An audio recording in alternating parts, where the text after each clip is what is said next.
आज हम उपस्थित हैं करपी प्रखंड में और यहाँ पे करपी प्रखंड में एक बहुजन समाज पार्टी का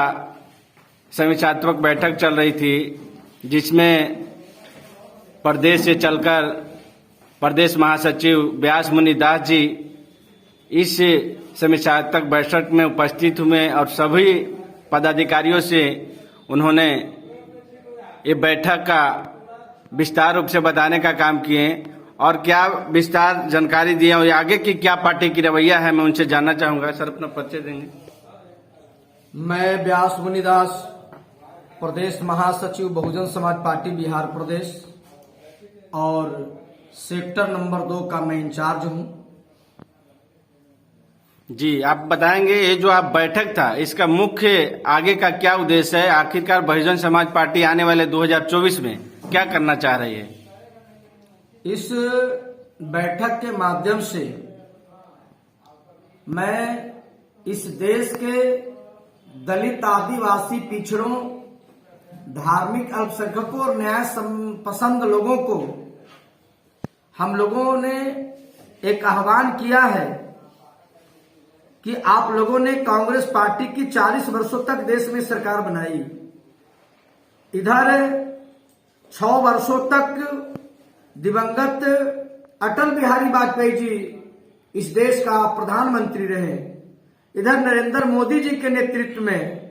तकरीबन 8-9 वर्षों से सरकार चल रही है। लेकिन आजादी के 40 वर्ष बीत जाने के बावजूद भी बाबा साहब डॉक्टर B.R. अम्बेडकर ने और आजादी के वीर दीवानों ने जो सपना देखा था भारत को एक संपूर्ण प्रभुत्व संपन्न समाजवादी लोकतांत्रिक देश बनाने का, इस देश के प्रत्येक व्यक्ति के सामाजिक, आर्थिक और राजनीतिक न्याय प्रदान करने का, इस देश के प्रत्येक व्यक्ति के विचारों की प्रासंगिकता, अभिव्यक्ति की आजादी, सबको साथ में लेकर चलने की विश्वास, धर्म और उपासना की स्वतंत्रता, प्रतिष्ठा और अवसर की समानता प्रदान करने का, इस देश को एकता और अखंडता सुनिश्चित करने वाली बंधुता निर्माण करने का, इन तमाम संवैधानिक जिम्मेदारियों को निर्वहन करने के बजाय, इस देश को सशक्त बनाने के बजाय भारतीय जनता पार्टी कांग्रेस पार्टी के नक्शे कदम पर चल करके बांटो और राज करो की नीतियों पर काम करते चली आ रही है। आज पूरे देश में अराजकता की स्थिति है। देश के तमाम जो संवैधानिक ढांचा है, उन तमाम संवैधानिक संस्थाओं पर मैं कहूं तो आरएसएस का कब्जा है। चाहे वह निर्वाचन आयोग हो, चाहे वह रिजर्व बैंक हो, चाहे चौथी स्तंभ कहे जाने वाला मीडिया हो, तमाम प्रकार की जांच एजेंसियां हो, इन तमाम संवैधानिक संस्थाओं पर आरएसएस का कब्जा है। और आज भारत का लोकतंत्र को ये सरकार खत्म करके आज पुनः इस देश का मनुवाद का, मनुस्मृति का पूरा लागू करना चाहता है, मनुवाद का गुलाम बनाना चाहता है। और भारतीय जनता पार्टी के कहीं न कहीं परोक्ष रूप से कांग्रेस पार्टी जो विपक्ष में है उसको सहयोग करने का काम कर रही है। इसलिए इस देश में एक ही विकल्प बचती है कि जब तक इस देश में बहुजन समाज पार्टी की सरकार नहीं बनेगी, बहन कुमारी मायावती जी इस देश का प्रधानमंत्री नहीं बनेंगे, तब तक इस देश के दलितों को, पिछड़ों को, आदिवासियों को,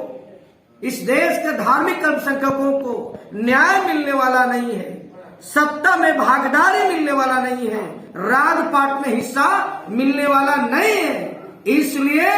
हमारे जो बहुजन समाज के जो लोग हैं, जो तमाम दल में बिखरे हुए हैं, तमाम दल के पिछड़क बने हुए हैं, उनको बहुजन समाज पार्टी से जोड़ करके 2024 के लोकसभा के चुनाव में बहन कुमारी मायावती जी के नेतृत्व में, उनके नेतृत्व में भरोसा करके बिहार से बहुजन समाज पार्टी का भी सांसद जीते और 2024 में बहन कुमारी मायावती जी इस देश का प्रधानमंत्री बने, ताकि सब लोगों को ध्यान में रख करके आर्थिक नीतियां तैयार किया जाए। इस देश के धन, धरती और राजपाट में उसकी आबादी के हिसाब से उसकी भागीदारी सुनिश्चित किया जाए। इसी को ध्यान में रखते हुए बहुजन समाज पार्टी बिहार प्रदेश के जो प्रभारी हैं परम आदरणीय अनिल कुमार जी, परम आदरणीय डॉक्टर लालजी मेदनकर साहब के नेतृत्व में बिहार एक नई ऊंचाइयों को पर छूने के लिए, बिहार में सत्ता का विकल्प बनने के लिए अपना जिला कमेटी, विधानसभा कमेटी, प्रखंड कमेटी, सेक्टर और बूथ कमेटी को सशक्त करके और 2024 में बहुजन समाज पार्टी का बेहतर परफॉर्मेंस हो, बसपा का सांसद जीते, बहन जिस देश का प्रधानमंत्री बने और मुख्य जो चुनाव हमारी होगा 2025 में, इस बिहार में नीतीश कुमार का सत्ता का विकल्प बनाने के लिए, बहुजन समाज पार्टी की सरकार बनाने के लिए अपने कार्यकर्ताओं को प्रशिक्षित करने, अपने कार्यकर्ताओं को एक्टिव करने और मनुवादियों को, विरोधी पार्टियों के साम दाम दंड भेद की नीतियों से सावधान करने के लिए यह कार्यक्रम रखा गया है। दूसरा सर क्वेश्चन है कि जो भी बिहार के माननीय मुख्यमंत्री हैं, जिन्होंने अभी विधानसभा में जो सेक्स के ऊपर बात रखे, वो पूरी ये बिहार ही नहीं पूरे वर्ल्ड में वो बात को लेकर बहुत सारा बातें आ रही है, इस पे आपको क्या कहना है? दरअसल बिहार में नीतीश बाबू की जो सत्ता मिली थी, बिहार के जनताओं ने बड़े ही आशा, उम्मीद और विश्वास के साथ सुशासन के चेहरा के नाम पर बिहार में इनकी सरकार बनी थी और बिहार में नीतीश जी की सरकार लालू जी के जंगल राज से ऊब करके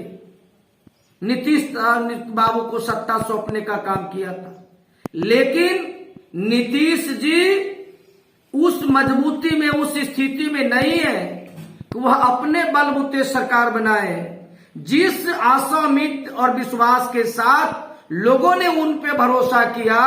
नीतीश जी ने तकरीबन 17-18 वर्षों से आम जनता को उन्होंने ठगने का काम किया, विकास के मुद्दे पर तुष्टीकरण की नीतियां अपनाने का काम किया। यही कारण है कि आज जिनके विपक्ष में, जिनके विरोध में उनको सरकार बनाने का मौका मिला, आज कांग्रेस, राष्ट्रीय जनता दल और नीतीश कुमार, यहां तक कि माले पार्टी का भी गठबंधन है और महागठबंधन की सरकार चल रही है। तो मेरा मानना यह है कि नीतीश बाबू ने, माननीय मुख्यमंत्री जो दलित समाज से आते हैं, पूर्व मुख्यमंत्री रहे जीतन मांझी जी है, उनका भी आपने देखा होगा उनके साथ क्या भद्र व्यवहार हुआ। या जनसंख्या नियंत्रण के संदर्भ में जो महिलाओं के साथ जोड़ करके महिलाओं के लिए जवाबदेह माना और जो बातें उन्होंने कहा, यह न केवल भारत में बल्कि पूरी दुनिया में बिहार का सिर नीचा हुआ। पूरे दुनिया में ये भारत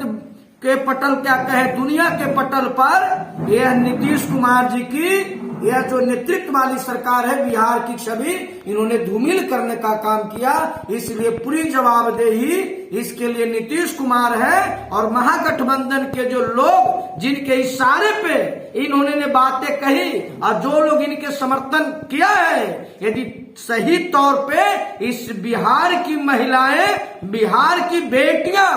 यदि इसको सही मायने में, यदि इसको एक्शन में ले ले, तो नीतीश कुमार मुंह छुपाने के लायक नहीं रहेंगे। महागठबंधन की सरकार गिरते देर नहीं लगेगा। इसलिए मेरा मानना है कि यह जो नीतीश कुमार का बेतुकी बयान है, यह जो है, यह जो उनकी सोच है, वह दिवालियापन को दर्शाता है। उनकी जो है बेवकूफी को दर्शाता है। ऐसा बयान देने से बिहार की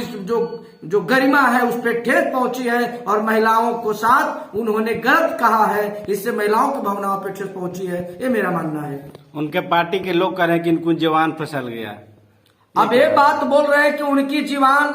फिसल गया, तो फिर तेजस्वी यादव जी उनके सरकार के जो महिला मंत्री भी हैं वो भी तो उनको जांच ठहरा रहे, उनके बचाव में उतर गए, जबकि उन्हें मालूम होना चाहिए कि नीतीश कुमार जी ने इस बात को स्वीकार किया है और उसके लिए क्षमा भी मांगा है, खेद प्रकट किया है। तो इससे साफ जाहिर हो गया कि जो उनको बचाने के लिए जो लोग आज उतर चुके हैं वो लोग भी कहीं न कहीं ये पता उनका हो गया है कि अब हमारी चेहरा छुपने वाली नहीं है, हम किसी भी रूप में जनता के नजरों में बचने वाले नहीं हैं और आने वाले जो चुनाव में जो है महागठबंधन को बिहार के जनता और खास करके महिलाएं बेटियां धूल चटाएगी। और एक ही विकल्प बचा है इस बिहार में, बहन कुमारी मायावती जी के नेतृत्व में बसपा का सरकार बने, कानून द्वारा कानून का राज स्थापित होगा और महिलाओं की आबादी के हिसाब से उसकी भागीदारी सुनिश्चित होगी। कोई ऐसा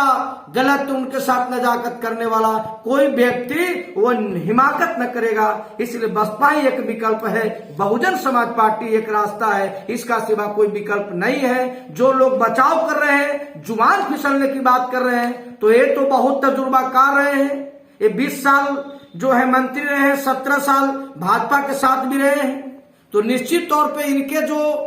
सत्ता में जो शामिल लोग हैं, जो चोर चोर मौसेरे भाई हैं, इन लोगों ने सत्ता के मद में इतना चूर हो गया है कि वह बिहार के संदर्भ में, बेटियों के संदर्भ में क्या बोल रहे हैं, इनका कोई सही गलत का कोई आकलन नहीं हो पा रहा है। इनका बेतुके बयान से बिहार के भावनाओं को और बेटी महिलाओं को ठेस पहुंचा है, यह बहुत ही गलत बात है। चलिए सर, बहुत बहुत धन्यवाद।